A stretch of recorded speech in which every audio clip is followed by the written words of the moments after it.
अर्जुन मेहरा का सामना एक ऐसे रहस्य से हुआ जिसकी आहट उसने कभी सोची भी नहीं थी।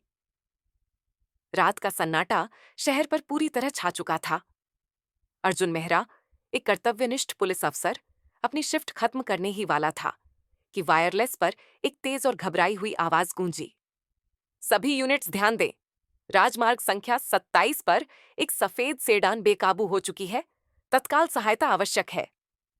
अर्जुन के कदम थम गए। उसने अपने साथियों की तरफ देखा और बिना कोई देरी किए गाड़ी की चाबी निकाली। सायरन ऑन करते हुए उसने अपनी जीप को अंधेरी सड़कों पर दौड़ा दिया। हाईवे पर पहुंचते ही उसे उस सफेद कार की झलक मिली। कार हिचकोले खा रही थी। टायरों की चिचियाती आवाजें रात की खामोशी को चीर रही थीं। बिना वक्त गंवाए अर्जुन ने एक सटीक मोड़ लेते हुए अपनी जीप को उस कार के सामने रोक दिया। तेजी से भागते हुए उसने कार का दरवाजा खोला। ड्राइवर सीट पर एक आदमी बेहोश पड़ा था, महंगे सूट में लिपटा, माथे पर पसीना, सूखे होंठ। साफ था, ये कोई आम आदमी नहीं था। अर्जुन ने उसे झकझोरते हुए पूछा, सुनिए, आप ठीक हैं? धीरे धीरे उस आदमी की आंखें खुलीं। वह कुछ सेकंड तक अर्जुन को घूरता रहा, फिर टूटी आवाज में बोला, आपने मेरी जान बचाई। अर्जुन ने उसे सहारा देकर बाहर निकाला। उसके कदम डगमगा रहे थे। आपका नाम? अर्जुन ने पूछा। वह थोड़ी देर चुप रहा, फिर बोला, रवि चौधरी। अर्जुन को यह नाम जाना पहचाना सा लगा, लेकिन उस पल रवि के चेहरे पर सिर्फ कृतज्ञता नहीं, कोई छिपा हुआ डर भी साफ झलक रहा था। क्या आपको कुछ याद है हादसे के बारे में? बस इतना कि कार अचानक मेरे काबू से बाहर हो गई। समझ ही नहीं आया कैसे हुआ। अर्जुन को कुछ अजीब सा महसूस हुआ। हादसे की स्थिति साधारण नहीं लग रही थी, लेकिन उस वक्त वह ज्यादा सवाल नहीं करना चाहता था। अगले दिन थाने में अर्जुन ने यह पूरा वाकया इंस्पेक्टर पूजा वर्मा को सुनाया। जैसे ही उसने रवि चौधरी का नाम लिया, पूजा चौंक गई। तुमने कहा रवि चौधरी? हाँ। पूजा का चेहरा गंभीर हो गया। अर्जुन, ये आदमी कोई आम बिजनेसमैन नहीं है। मैंने इसकी संदिग्ध गतिविधियों की फाइलें देखी हैं। घोटाले, अंडरवर्ल्ड लिंक और बहुत कुछ। ये नाम लंबे समय से कई रहस्यों के बीच घिरा रहा है। अर्जुन ने शांत स्वर में कहा, मैंने सिर्फ अपना काम किया। लेकिन उसके भीतर कुछ और ही चल रहा था।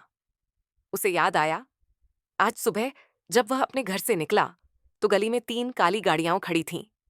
उनमें बैठे लोग लगातार उसके घर की ओर देख रहे थे। अर्जुन ने खुद को समझाया कि शायद यह महज एक संयोग हो, लेकिन अब रवि की डर से भरी आंखें और ये गाड़ियां, सब कुछ आपस में जुड़ता दिख रहा था। पिछले कुछ दिनों से अर्जुन को एक अजीब सी निगरानी का एहसास हो रहा था, जैसे कोई उसकी हर हरकत, हर मूवमेंट पर नजर रख रहा हो। ये सिर्फ एक पुलिस वाले की सहज सतर्कता नहीं थी, ये कुछ और था, कुछ गहरा, कुछ असली। क्या वह हादसा सच में एक एक्सीडेंट था, या फिर किसी ने उसे जानबूझकर बचने के लिए चुना? रगीर और साजिश आज भी ऐसा ही हुआ। अर्जुन अपनी पत्नी सुमिता मेहरा को घर के दरवाजे पर अलविदा कह रहा था। वह हमेशा की तरह मुस्कुराई, लेकिन उसकी आंखों में हल्की चिंता झलक रही थी। अर्जुन देख सकता था कि वह भी इन अजीब घटनाओं को महसूस कर रही थी, लेकिन कह नहीं रही थी। उसके पास भी शायद सवाल थे, लेकिन वह उन सवालों को अपने भीतर ही समेटे हुई थी। अर्जुन की नजर अनायास सा सड़क ओर चली गई, और तभी उसने देखा वही 3 काली गाड़ियां। वे धीमी रफ्तार से उसके घर के सामने आकर रुकी।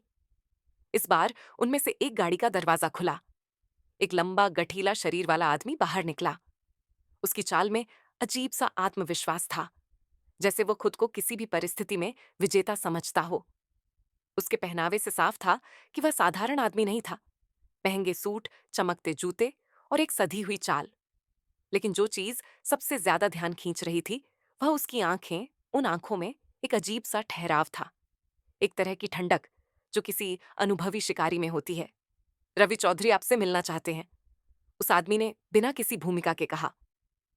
अर्जुन ने उसकी आवाज की टोन को बारीकी से समझा। यह ना अनुरोध था ही, आदेश, एक ऐसा बयान था जो अपनी गंभीरता खुद ही कर रहा था। और आप कौन हैं? अर्जुन ने सीधे उसके चेहरे पर नजरें गड़ाक पूछा। विक्रम, उस आदमी ने जवाब दिया। अर्जुन महसूस किया कि सुमिता अब भी दरवाजे पर खड़ी थी, उसने बिना कुछ कहे सिर हिलाया, संकेत दिया कि वह अंदर चली जाए। सुमिता ने एक पल के लिए उसे देखा, मानो कुछ कहना चाहती हो, लेकिन फिर धीरे धीरे दरवाजा बंद कर लिया। अब अर्जुन ने पूरी तरह से अपना ध्यान विक्रम पर केंद्रित किया। अगर रवि मुझसे बात करना चाह तो वे खुद संपर्क कर सकते थे, अर्जुन ने सावधानी भरी आवाज में कहा। विक्रम हल्का सा मुस्कुराया, लेकिन उस मुस्कान में कोई गर्मजोशी नहीं थी। कुछ बातें सीधे कहना सुरक्षित नहीं होता, इंस्पेक्टर उसने कहा, इसीलिए मैंने खुद आना बेहतर समझा। अर्जुन ने कुछ पल सोचा। रवि के चेहरे पर उस रात की झलक उसके दिमाग में फिर से कंध गई। वह डर, बेचैनी। ठीक है, उसने अंततः कहा, चलो देखते हैं कि रवि क्या कहना चाहते हैं। गाड़ी में बैठते ही अर्जुन ने महसूस किया कि यह सिर्फ एक आम मुलाकात नहीं थी। गाड़ी के अंदर भी माहौल अजीब था। कोई बातचीत नहीं, सिर्फ विक्रम की ठंडी निगाह और ड्राइवर चुप्पी। अर्जुन ने अपनी जेब में फोन को हल्के से दबाया, यह सुनिश्चित करने के लिए कि वह चालू है और जरूरत पड़ने पर उसे तुरंत इस्तेमाल किया जा सकता है। रवि चौधरी का राजमहल की हवेली में घुसते ही अर्जुन ने उस अजीब से सन्नाटे को महसूस किया जो उस जगह पर पसरा हुआ था। भव्यता के बावजूद इस घर में एक भारीपन था, एक ऐसा एहसास कि यहां बहुत कुछ ऐसा था जो सतह के नीचे छुपा हुआ। वह विक्रम के पीछे पीछे चलता हुआ एक कार्यालय नुमा कमरे में दाखिल हुआ। रवि चौधरी पहले से वहां मौजूद था। वह एक बड़े लकड़ी के डेस्क के पीछे बैठा था, लेकिन जैसे अर्जुन अंदर आया, उसने खुद को सहज दिखाने के लिए कुर्सी से उठकर उसका स्वागत किया। इंस्पेक्टर अर्जुन, उसकी आवाज में एक अजीब तरह की बेचैनी थी, लेकिन उसने मुस्कुराने की कोशिश की। उसने विक्रम को इशारा किया कि वे अकेले रहना चाहते हैं। जैसे ही दरवाजा बंद हुआ, रवि ने धीम स्वर में कहा, मुझे यकीन है कि मेरी कार के साथ किसी ने छेड़छाड़ की थी। अर्जुन ने बिना पलक झपकाए उसे देखा। क्या सबूत है तुम्हारे पास? रवि ने एक फाइल टेबल पर रखी। मैंने खुद कुछ पड़ताल की थी, उसने कहा। कार का ब्रेक फ्लूइड किसी ने जानबूझकर निकाल दिया था। अर्जुन ने धीरे से फाइल खोली। अंदर कुछ रिपोर्ट्स थी, लेकिन सबसे अहम चीज थी एक मैकेनिक की गवाही, जिसने स्पष्ट रूप से लिखा था कि ब्रेक फ्लूइड जानबूझकर निकाला गया था। तो तुमने पुलिस को इसकी जानकारी क्यों नहीं दी? रवि ने गहरी सांस ली और धीरे से बोला, इसीलिए कि मैं भरोसा नहीं कर सकता। अर्जुन की भौं तन गई। मतलब जो भी यह कर रहा है वह पुलिस के भीतर भी किसी से जुड़ा हो सकता है। अर्जुन के अंदर बेचैनी बढ़ गई। अगर तुम सही कह रहे हो तो इसका मतलब है कि तुमने किसी बहुत खतरनाक इंसान से दुश्मनी मोल ली है। रवि ने एक फी हंसी हंसते हुए कहा, यह पहली बार नहीं हुआ है। अर्जुन ने उसे ध्यान से देखा। इस आदमी के आसपास रहस्य की परत थी। कुछ पल की छुप्पी के बाद उसने कहा, मैं यह पता लगाऊंगा, लेकिन मुझे सच्चाई जाननी होगी। रवि ने सिर हिलाया। मैं पूरी सच्चाई बताने के लिए तैयार हूं, लेकिन पहले मुझे यह जानना है कि तुम इस पर कितनी दूर तक जाओगे।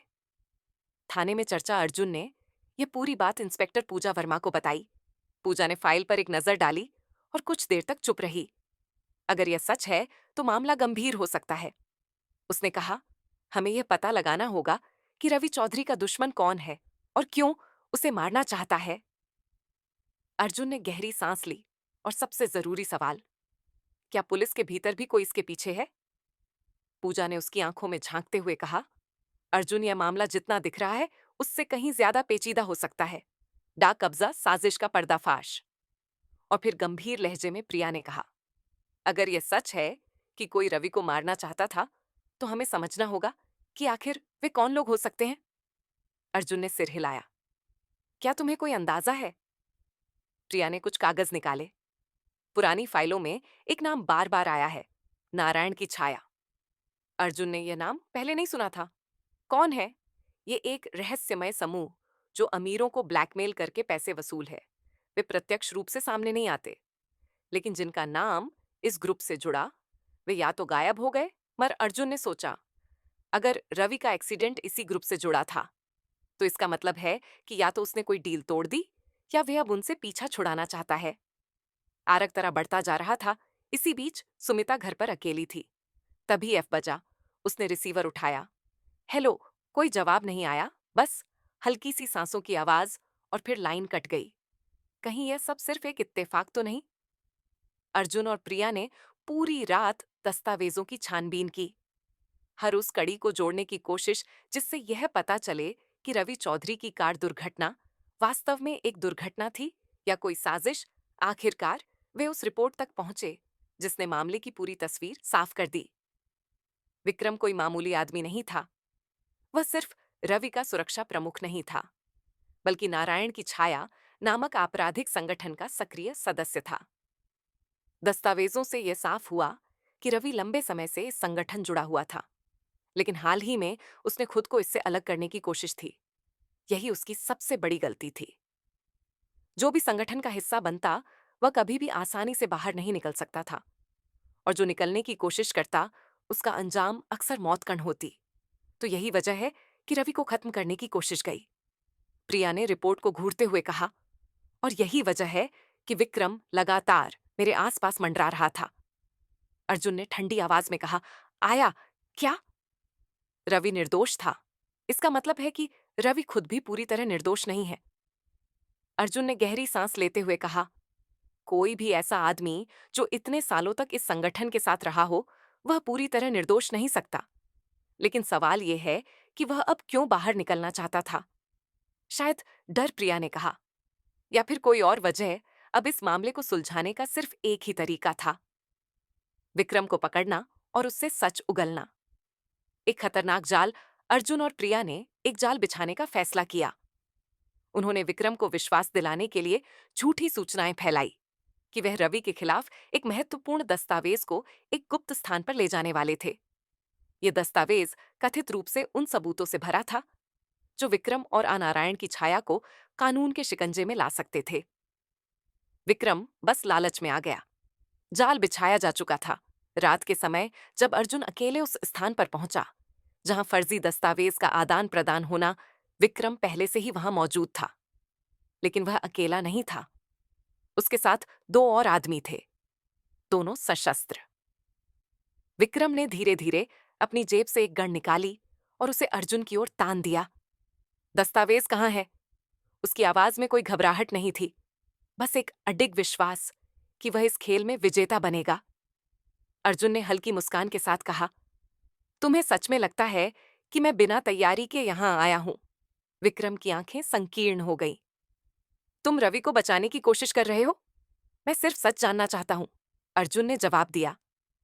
विक्रम ने कड़वी हंसी हंसते हुए कहा, सच ये है कि रवि ने हमारे साथ मिलकर खूब पैसा कमाया, लेकिन अब उसे बाहर निकलने की जल्दी हो गई है बिना कीमत चुकाए। मैं छोड़ने वालों को माफ नहीं करता। तो तुमने नहीं उसके ब्रेक के साथ छेड़छाड़ की? विक्रम ने कोई जवाब नहीं दिया, लेकिन उसकी मुस्कान ही सब कुछ कह गई। अब तुम भी एक लक्ष्य हो, इंस्पेक्टर, विक्रम ने धीरे धीरे कहा। लेकिन इससे पहले कि वह ट्रिगर दबा पाता, चारों तरफ से पुलिस की लाइटें चमक उठी। हथियार डाल दो, विक्रम प्रिया की आवाज गूंज उठी। विक्रम ने एक पल के लिए सोचा, लेकिन वह जानता था कि उसके पास कोई रास्ता नहीं बचा था। उसने धीरे धीरे हथियार नीचे कर दिया, लेकिन उसकी आंखों में शिकारी की झलक अब भी थी। जब उसे हक खड़ी पहनाई जा रही थी, उसने अर्जुन की ओर देखा और एक आखिरी बात कही, तुमने उसे बचा लिया, लेकिन तुम नहीं जानते कि वह असल में कौन है। जब उसका सच तुम्हारे सामने आएगा, तब बहुत देर हो चुकी होगी। नारी गुर, क्या रवि सच में बदल चुका था? विक्रम को ले जाया गया, लेकिन उसकी बात अर्जुन के दिमाग में गूंजती रही। रवि चौधरी फार्म बच चुका था, लेकिन क्या वह सच में निर्दोष था? पुलिस ने जब रवि से पूछताछ की, तो उसने स्वीकार किया कि अतीत में कुछ संदिग्ध लेन देन क्यूज किए थे। मैंने नारायण की छाया से काफी समय तक फायदा उठाया, लेकिन जब मैंने अलग होने की कोशिश की, तो मुझे धमकियां मिलने लगी। मैंने बहुत गलतियां की, रवि ने कहा, लेकिन मैं अब इससे बाहर आना चाहता हूं। उसकी आवाज में का पछतावा था। लेकिन अर्जुन को संदेह हुआ, क्या यह पछतावा असली था या बस एक नया खेल? अगर तुम सच में बाहर निकलना चाहते हो, तो तुम्हें पूरा सहयोग करना होगा, प्रिया ने ठंडी आवाज में कहा। मुझे जो भी जानकारी है, मैं देने के लिए तैयार हूं, रवि ने जवाब दिया। जांच शुरू हुई और धीरे धीरे बाकस सच्चाई सामने आने लगी। रवि के खातों में पड़ी उनपीई अनाम, संस्थाओं ने दिन को भेजी गई थी जो आन नारायण की छाया से जुड़ी हो सकती थी। क्या वह सच में खुद को बचाने के लिए पैसे चुका रहा था, या फिर वह किसी और खेल में शामिल था? अर्जुन की असली परीक्षा लिए है। ऑपरेशन के सफल होने के बाद जब अर्जुन ने घर पहुंचा, तो सुमिता उसे देखते ही उसके छिप गले लग गई। तुम ठीक हो? उसकी आवाज हल्की थी, लेकिन उसमें छुपी अर्जुन को महसूस हुई। अर्जुन ने बिना कुछ कहे उसे अपनी बांहों में कस लिया। उस क्षण में उसे एहसास हुआ क्या कि कानून का पालन करना ही उसका कर्तव्य नहीं था, बल्कि अपने परिवार को सुरक्षित रखना भी उसका कर्तव्य था।